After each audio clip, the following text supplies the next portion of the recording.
Hey guys, welcome back to the channel, man. I'm so excited. This guy right here is an all-time legend. Just wait till you hear some of this stuff. And I just got to go to it. Mr. Lee Sisson from Florida, from Louisiana. You know, when I think of you, I think of just lots and lots of fish catches, and I think of the square bill crankbait and the Bagley and all that you did. But man, I want to just first say thank you very, very much for taking the time to visit with me today, because we do this deal on YouTube, just kind of how you got to where you are, and I just think you have one of the coolest stories in the fishing industry that I'd like to share with everybody, if you're okay with that. Oh man, I'd love to. You know, I feel real blessed to have been able to be a part of this industry for all the years that I have been. I've been very fortunate. I got into it when I was just a kid, 25 years old, and Jim Bagley came and kind of recruited me out of Louisiana. We started building some fishing lures, and kind of the rest is history. So how did he recruit you? Why would he recruit a 25-year-old kid? I was running a recreation complex there in Baton Rouge, and I started a program, and this was back in the early 70s, and it was get kids hooked on fishing, not drugs. In the and 70s? So we started having a bunch of kids and parents. In fact, I accused the parents of renting kids so they could come to the class, you know, because they'd all come in. We'd build spinner baits and pour worms, wrap rods and stuff like that, and then we always get videos, you know, and show the videos. So I started making some lures. I was making lures before that when I was at Louisiana Tech, but we started making those lures, and Bagley's had come out with the DB3, which was a kind of a knockoff of that Fred Young made, you know, way back when. That would be the Big O, am I correct? That would be the Big O. Okay. And so I was using it and catching a lot of fish, and first thing, back then, this is in the 70s, it still cost $6.50, and $6.50 isn't much now, but it was a lot of money back then, especially when you didn't have much of a job. When gas was 14 cents a gallon, you could buy. That puts it in perspective. You could buy a Ranger or a Skeeter for like $15,000 rigged out. Yes, $6.50 was a lot.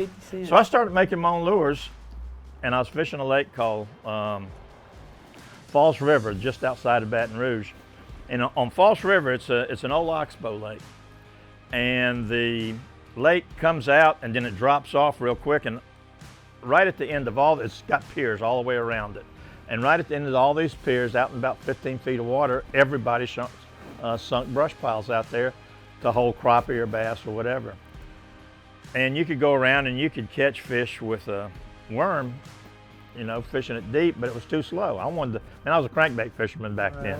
And so a shallow diving crankbait, I'm assuming, right? All you had was shallow diving crankbaits. Everything would go about 6 feet deep. And I built some of the ugliest looking things you've ever seen, trying to get it down there deep. And finally I built this. It was the very first one was pretty ugly, because I didn't know, you know, imagine like the DB3 of today.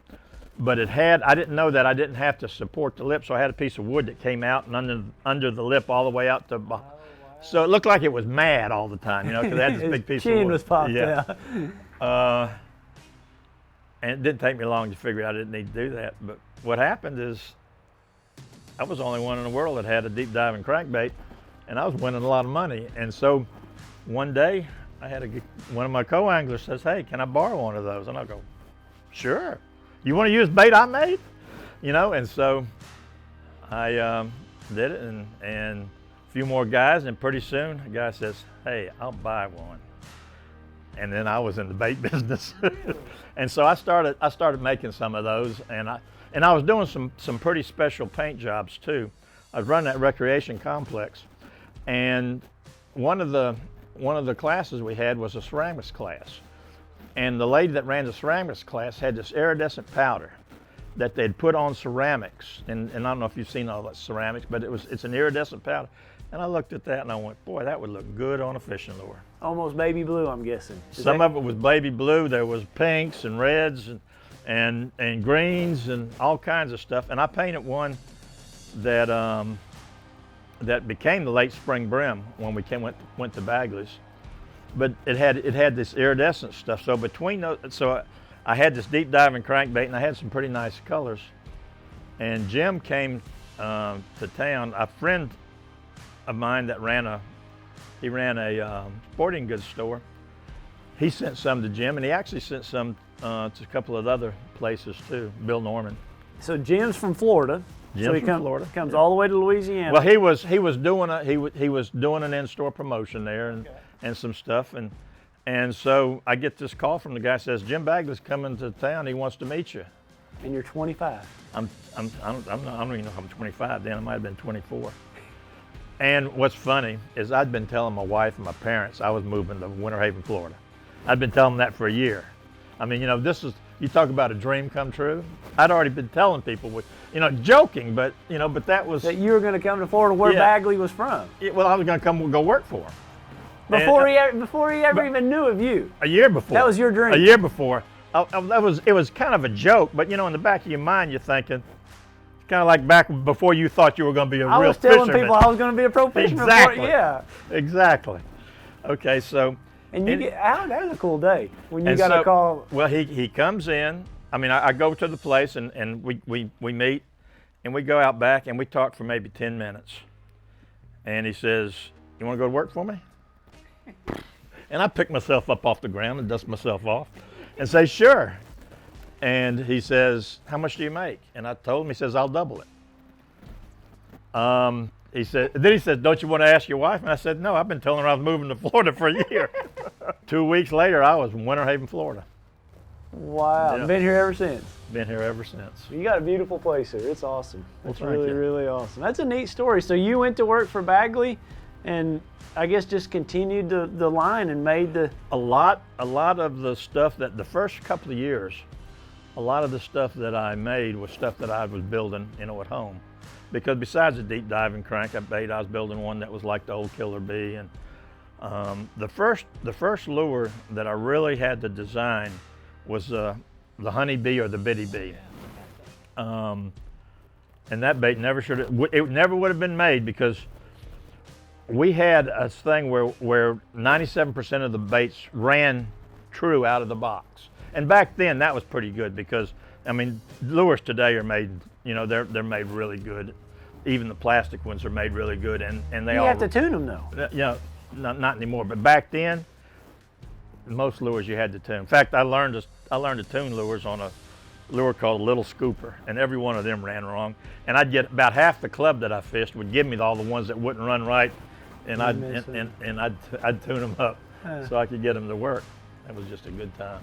That's awesome. So I got to ask about. Did you teach? I've heard stories of Terry Bradshaw, and I've heard stories of the Duck Commander Phil. Tell me the background to all that. Like I said, I've had a very blessed life.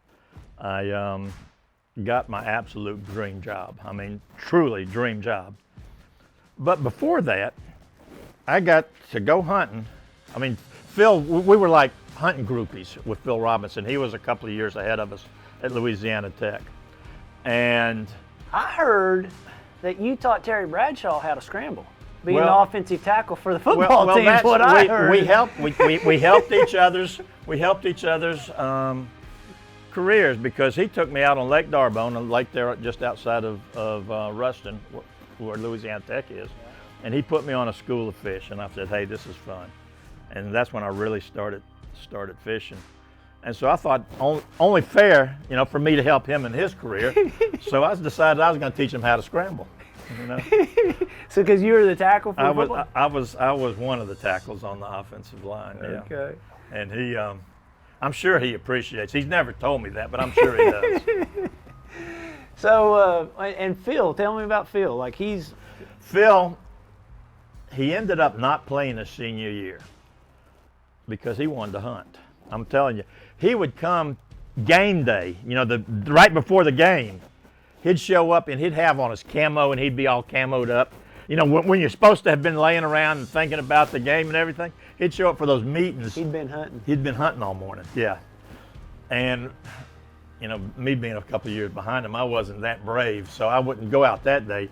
But a lot of us younger classmen, we kind of follow him around. We were, like I say, we were hunting groupies. And never knew, it's just pretty funny that, that all these guys were right there together. And They all lived out their dream. You got to go work for Bagley. I mean, I'd say the hunt deal worked out for Phil really well. And football did okay for Bradshaw. Yeah, I think so. I think he's got a few Super Bowl rings. Yeah, he might. When I first started, this is before I went to work for Jim. There was black and pearl and black and chartreuse coach dog. I mean, there was no creativity, and I knew I am not an artist. I'm gonna tell you, I'm more of a craftsman than an artist.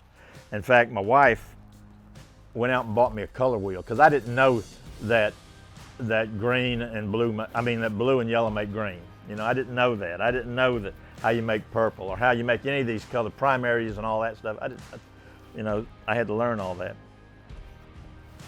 Even better, I didn't have a compressor. So I had an airbrush that would screw into a tire. So I'd go down to the filling station, pump up all these inner tubes, and I'd control the pressure by sitting on it. Are you serious? That's how I started, yeah. And then I have to run back. My brother's an engineer now. He got to feeling bad for me, so he built me a compressor out of an old air conditioner compressor somehow. But anyway, he built me one, yeah. But for a long time, I'd run down to the filling station, pump up my tires, throw them all in the back, and come home and sit on them to make, to control the pressure. That's awesome. Yeah, that's awesome. So anyway, I saw the stuff that the iridescence and stuff, and I looked at some of the very first lures that I used to have a shadow box that I'd made for my dad. It was the first 10 or 12 lures that I made when I was at Bagley's, and I had forgotten that I was using those iridescents on there. Where's that shadow box at today? I sold it to a guy. What happened is none of my kids really fish. I mean, they piddle at it, and I had a whole bunch of stuff, and I had the old templates of the very first lures that I made where I carved them all by hand, all that kind of stuff. I knew that if I didn't do something with it, they were going to get sold for 50 cents at a garage sale, because they wouldn't have known. And I've got some friends around here, the Watts brothers. I don't know if you know them or not, but they fish bass, but they were in the redfish circuit. Okay. But they're big Bagley's collectors. They do a lot of collecting. And then I've been to some other places and just sold off a bunch of the stuff, so it didn't get sold for 50 cents, because I made that mistake. It'd be neat to have that stuff in the Fishing Hall of Fame.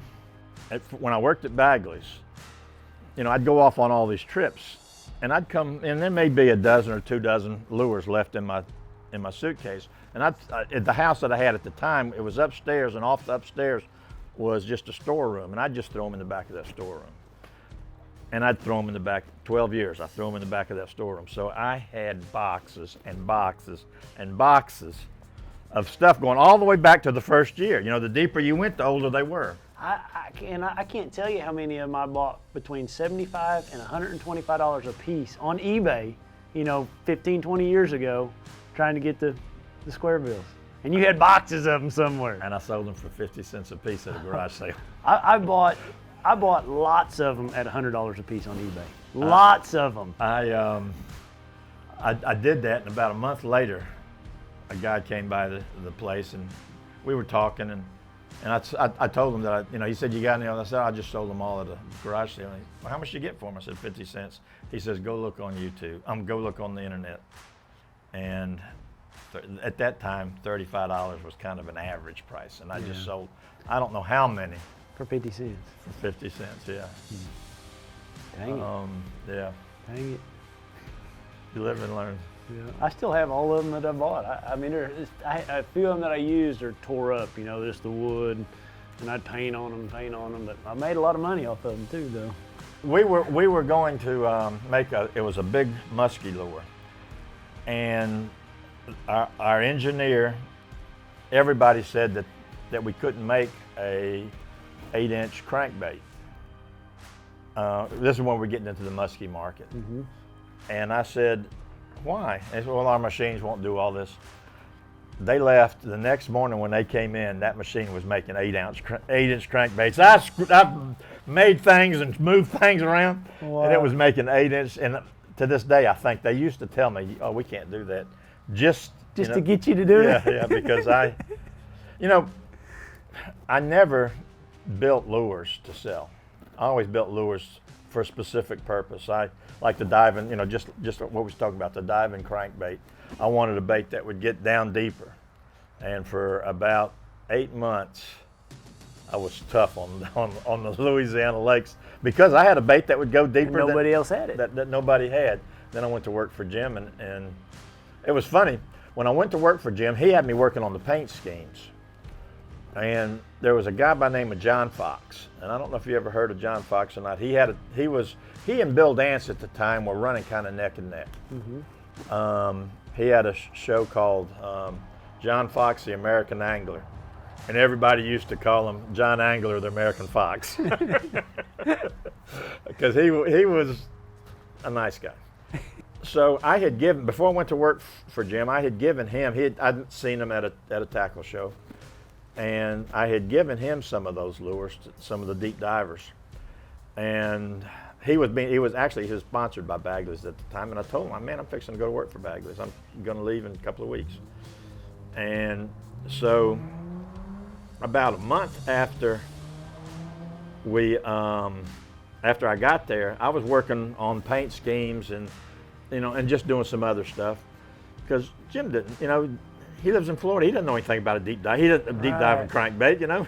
If it goes 4 feet, that's deep enough. Yeah. And so one day we're standing just outside his office, and there's a secretary right there, and we're talking, and the secretary says, "John Fox is on the line for you." And Jim looks at him and says, "I'll be there in a minute." He goes, "No, he wants to leave." And Jim, and so I get on the line, and John says, "How come y'all not building that diving bait?" I mean, he doesn't even say hi, How come you're not building that diving bait? And well, Jim's got me working on some other things. We're doing some pretty neat paint schemes. You got to have that diving bait. He says, "Do you have any?" And I said, "Yeah, I can send you some of the ones that I built." He said, "I got to have them." He said, "I'm winning a lot of money on them." And we talked for maybe 15 or 20 minutes, and finally Jim just can't stand it any longer. He's gone, because Jim was almost paranoid anyway. And so we went. He had gone in his office, but he was listening on the phone. He said, "What diving bait? What are you talking about?" And John tells him about that, and about a week later we had DB3. Awesome. Yeah, it wouldn't have, and if it wasn't been for John, I'm not real sure we would have ever made it. I've been there. I'm a 24-year-old kid that's been at his dream job for a month. Now I'm supposed to tell him that hey, you better build this. Yeah, that's awesome. So I start back fishing. Now I'm getting older and I'm lazy.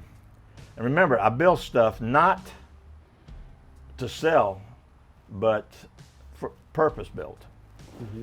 I got tired of carrying tackle back and forth to the room. You know how you carry and you spend all night, looking out the window. Every time a car goes by. I said, there's got to be a better way. And I don't know if you ever knew it. So Did you build the two-way boat alarm? I did. That was the most awesome thing ever. I did. I built one, and I built it. That thing's perfect. It does. It's perfect. There's one on that boat. What I did is I took an old motorcycle alarm. I did a little research, found motorcycle. Let me just tell everybody what we're talking about. Two-way boat alarm. It was a deal that he puts in your boat, and literally, if somebody sets a cup of coffee on it, you can set sensitivity. Set a cup of coffee on your boat at night. I've got a little alarm in my key fob, and then there's an alarm on the boat, and the boat goes, and just makes all kinds of noise. So does your key fob. All the other things, you had to open a lid, or this was just actual movement or vibration on the boat, which was super It wasn't cool. movement, it was vibration. Vibration. You could, if you were real careful, you could get up in the boat. But the way I set it, because you have to set, you could set it to where if a motorcycle went by, it'd go off. But the way I set it is I'd drop a screwdriver in it, and when it started doing it, when I dropped it, when the screwdriver hit, because I figure if you're going to open your box, you're going to have to do a little jiggle. Right. But anyway, I got this motorcycle alarm, and I rigged it to where it would work, but you had to have a different switch on it because all the car alarms, motorcycle alarms, they have an automatic arming system. So if you turn it off, turn your vehicle off, and you don't arm it within 30 seconds, it arms itself, which is not good when you're trying to fish. Right. So, so I put a switch on it, and I'm going around to all these different. That's when I was fishing opens, trying to. Actually, I was fishing opens, and I was fishing with you guys the last year that y'all had co-anglers. Okay. And I was going around, and I walk I'd parked my boat there, and some guys were looking for some tackle or something. We walk out to the boat, and one of them bumps it, and it goes off. And he goes, "What's that?" I said, "Oh, it's my alarm system." Well, now all these guys have just got their partners. I got this crowd around me going, "What's that? What's that? What's that?" And I go, "Duh, I can sell these." Yeah.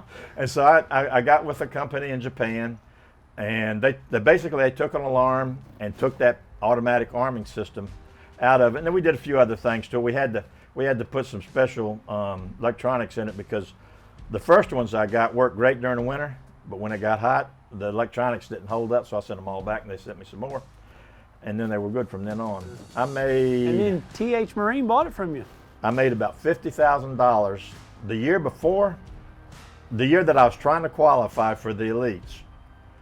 I was going to all the opens, and I would take a box of them, and I had a little printer, and I'd take a box of them with me, and I'd look on the computer. I had to buy one of them because I had one of the first ones. So I don't know if you remember, but I bought one of those things. Man, I sold a bunch of them. Yeah. And I'd pack them up in a box wherever I was. I'd go to the post office that night and ship them out. Wow. And so what happened was the T&H, I qualified for the elites, and I had completely retired, and I was doing that stuff. I didn't want to fool with it, so I made first it was a royalty deal where I got a royalty off of it, and then I finally just said, "Why don't you buy it from me?" And I didn't get rich off of it, but it was a neat unit. Yeah. But again, I just love building stuff to do a specific deal. I've got a crankbait. I can fish a crankbait as deep as you want to fish it. Huh. If you want to fish it in 20 feet of water, you can fish it in 20 feet of water. In fact, I had buddies that were fishing fishing smallmouth out there in 30 feet of water, rock piles, and they just crank them over there, and big smallmouths eating it. Wow. And what I did is I dropped a weight off, where the eye on the deep diver is. I put an eye underneath it, and then I drop a weight on a stiff piece of wire. The stiff piece of wire was the key, because I tried all kinds of different strings and wires and always got tangled up in the hooks. The stiff piece of wire, even if it gets in the hooks, as soon as it starts vibrating, it clears itself. Huh. And so you can, and I put about a 3/4 ounce weight on that wire that hangs down about that far. So that wire gets dragged, just drags it down. As soon as it hits the bottom, it's going to hug, it's going to hug the bottom all the way back. Living in Florida, I don't get to use it a lot, but like down in some of the rivers, I've caught some pretty good fish out of it. So you can take whatever size crankbait you want to whatever depth you want. Well, I thought that it would work on every crankbait, and I did a little work with Strike King, and it didn't. But it just happens that the crankbaits that I was building, it worked real good on. That's cool. Alton Jones, when I was fishing the elites, he was fishing out in the middle of some river, and I go by him and I stop and talk to him. And he says, "Man, these fish are out here, but I can't get to them." That's all. And this is back when I had the wire. It had a soft cable wire on it, and they would tangle up a lot. And I said, "Here, try this." He came back at the end of it. I said, "How you doing?" He says, "Yeah, I hooked some good ones on it. I didn't land any, but I hooked some good ones on it." He says, "You're so far ahead of us, aren't you?" I said, "No, I know how to build fishing lures, but I'm not ahead of you." That's neat. That's super neat. And Alton would probably like to see that, because yeah. I never did anything with that either. Well, man, I appreciate your time. It was just something I really wanted to do, is get to ask you those questions and to share it with everybody else. Super neat story, just to sit here with such a legend as yourself. Well, listen. I tell everybody that first thing is, I don't feel like a legend. I feel very blessed to have been able to spend a lifetime doing what I really like We all to do. are. Yeah, we all are. I try to thank every chance I get all the guys that's bought crankbaits for all these years, because you guys have allowed me to do exactly what I have wanted to do my whole life. In fact, my mom, she used to ask me, to the day she died, she asked me, when are you going to get a real job? You know, because she just saw I was having way too much fun. You know, I can't imagine doing anything else. You know, and what's funny, back when I was with Terry and them, I graduated, major in business and a minor in recreation. Now tell me, Yeah. I wasn't planning? Yeah. Everything just perfect. I didn't use any of it, Yeah. Yeah. but that was my Neat. degrees. It's super neat. Well, I can't thank you enough for just this opportunity, and thank you for my goodies. I got some goodies here from him that I'm not showing you. Yeah, he guys. got another goodie that he's not even going to show anybody. No, He won't even let me talk about it. You can talk about it, but I don't think I would. I don't want people knowing about it. It's one of them secret deals. So Yeah, it works. It's the only one I use. But it works pretty good. pretty cool. But thank you so much for your time. Truly Thank you. appreciate it. Whole bunch. Thank you for coming by. No. And next time, if I ever get to fish with you again, take it easy on me. Absolutely. Thank you, sir.